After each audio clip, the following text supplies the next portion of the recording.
Шановні українці, українки, коротко про цей день.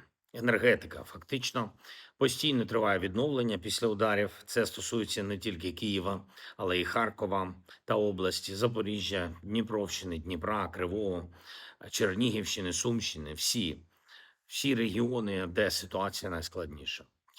Безперечно, у Києві викликів зараз найбільше. Я очікую від київської влади посилення роботи. Багато міст та громад готові допомогти. Уряд готовий допомогти. Всі доручення, можливості, все є. 174 бригади працюють. Це значний ресурс, який зараз спрямували на Київ. Є певні результати, але недостатні. Значна частина будинків без опалення, серед них є ті, що без опалення тривалий час.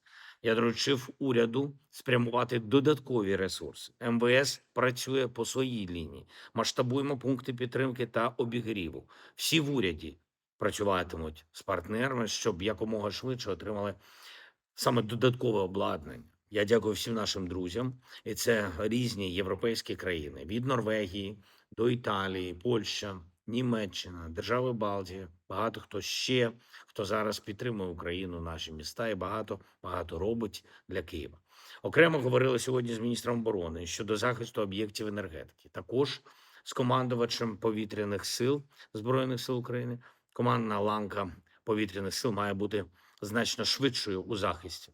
Сьогодні була також вже повна доповідь нашої делегації. Хлопці повернулись після тристоронніх зустрічей.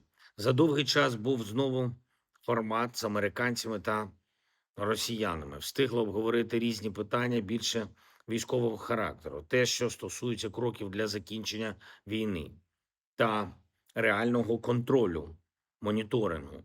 Є питання, які мають бути підготовлені на наступну зустріч. Попередньо ми говорили про те, що команди зустрінуться ще раз в неділю. Буде добре, якщо вдасться прискорити цю зустріч. Україна буде максимально підготовленою по всіх речах, які мають бути обговорені та узгоджені. Україна завжди є і буде на стороні миру, і єдиний, через кого ця війна досі триває, Росія. Потрібні реальні результати дипломатії, щоб не було враження, що росіяни використовують і переговорний процес із дуже цинічною, жорсткою метою,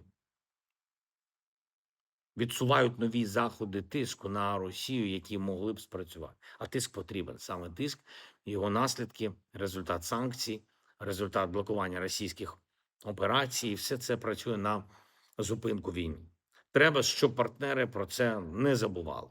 Я дякую всім, хто з Україною. Дякую всім, хто нам допомагає. Слава Україні!